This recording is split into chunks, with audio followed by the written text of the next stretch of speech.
Hello friends, আমি আজকে আপনাকে আপনার যে অ্যাপটা আছে smart all in one app, সেটা আপনি কিভাবে ইউজ করবেন সেটা নিয়ে আমি ডিসকাশন করছি। ফার্স্ট যেটা সেটা হচ্ছে প্ল্যান প্রেজেন্টেশন। দেখুন, প্ল্যান প্রেজেন্টেশন আমি ক্লিক করব, অনেকগুলো আপনার এন্ডোমেন্ট প্ল্যান আসছে।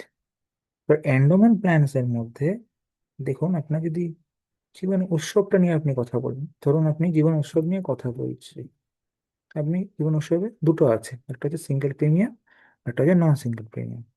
এবার ধরুন আমি জীবন উৎসবে আপনি যাচ্ছেন, এখানে আপনি কি করলেন? প্রথম কাজ, এন্টার নেমে ক্লায়েন্ট নেমটা আপনি দিয়ে দিলেন। সাপোজ ক্লায়েন্ট নেম দেওয়ার পর ক্লায়েন্টের এজ হলো 35। এইবার প্রশ্ন হচ্ছে, দেখুন আপনি পিপিটি অনেক অপশন আছে, 15 থেকে, সরি আপনার 5 থেকে 16 পর্যন্ত। আমি 5 বছরটাই নিলাম, মিনিমাম শর্ট টার্ম পিরিয়ড। অনেক সময় ক্লায়েন্ট সেটা পছন্দ করেন। তারপর দেখুন, আপনি যখন স্ক্রোল করবেন, নিচের দিকে আসবেন, দেখুন 11 নম্বর বছর থেকে কিন্তু পেমেন্টটা দেওয়া শুরু হয়ে যাচ্ছে। সাম অ্যাসিওরড মিনিমামটাই রাখছি 5 লক্ষ টাকা, 5-এর পরে 5।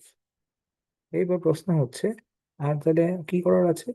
আর আমি এখন লিমিটেড পেমেন্ট করছি না, জাস্ট স্ক্রল করব। স্ক্রল করে দেখুন, আমার কিন্তু আর কিছু করণীয় নেই, যেইভাবে আছে সেভাবে রেখে দেবেন।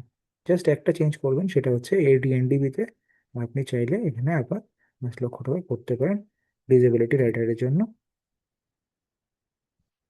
হয়ে গেল, ব্যাস কমপ্লিট। ক্যালকুলেট করব, দেখুন 1,12,425 টাকা হচ্ছে প্রিমিয়াম। এবং মজার জিনিস হচ্ছে, এভরি ইয়ার 11th ইয়ার থেকে 50,000 টাকা করে এভরি ইয়ার কিন্তু আসবে। এবার দেখুন, আপনি সব ডিটেলস কিন্তু আপনি এখানে পেয়ে যাচ্ছেন, details, compact presentation, grand edition, এই জায়গাগুলো আপনি কিন্তু ক্লিক করলেই আপনি দেখতে পাবেন।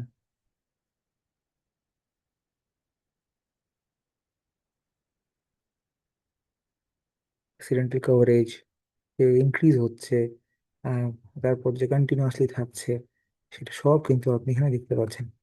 আর মজার জিনিস আরেকটা হচ্ছে, ফ্লেক্সিবল অপশন দেওয়া আছে। তখন ফ্লেক্সিবল যখন ক্লিক করব, সেখানে আপনি যদি মনে করেন যে আমি 45 ইয়ার্সে 35 যিনি ভদ্রলোক মনে করলো বা ভদ্রমহিলা মনে করলো 45 থেকে আমি টাকা নেবো না, আপনি 45-এর জায়গায় 50 করতে পারেন। 50-র জায়গায় আপনি চাইলে সেটা আরো 60ও করতে পারেন। যে মনে হয় না আমি আরো পরে নেবো টাকা, সেটাও করতে পারে। And end of the age 100 পর্যন্ত নিতে পারে।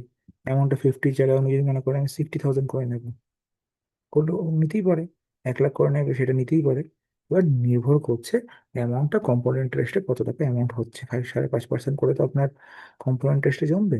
তো উনি চাইলে সেই অপশনটাও কিন্তু অ্যাভেল করতে পারে, প্রোভাইডেড সেটা ফ্লেক্সি অপশন যাওয়াটা ম্যাচুরিটি হওয়ার 6 মাস আগের মধ্যে ডিসাইড করে নিতে হয়। এবার প্রশ্ন হচ্ছে, উনি ভাবতেই পারে যে না, আমি ইনক্রিজিং হিসেবে নেব। ইনক্রিজ হলে কি হলো? এভরি ইয়ার ইনক্রিজ হতে থাকবে পেনশনটা। 50,000 করেই হয়তো নিল, কিন্তু আমি ভাবছি না 50,000 করে নেব, আমি ইনক্রিজিং হিসেবে নেব। সেটাও করতে পারে। স্পেসিফিক অ্যামাউন্ট করে দিতে পারে যে আমি এই টাকা করে নেব, কাস্টম করতে পারে। অনেক অপশন আছে, এগুলো আপনি ক্লায়েন্টকে এগুলো বলতে পারেন। সেই অপশনগুলো কিন্তু উনি অফ করলে পলিসি ম্যাচুরিটির সময় একটা ভালো টাকা কিন্তু পেতে পারে। এবার প্রশ্ন হচ্ছে, আপনি বলছেন কি সেটা? যদি না বলে থাকেন নিশ্চয়ই বলুন, এবং এর একটা ভালো রাস্তা কিন্তু জীবন বিক্রি করার জন্য। ধন্যবাদ।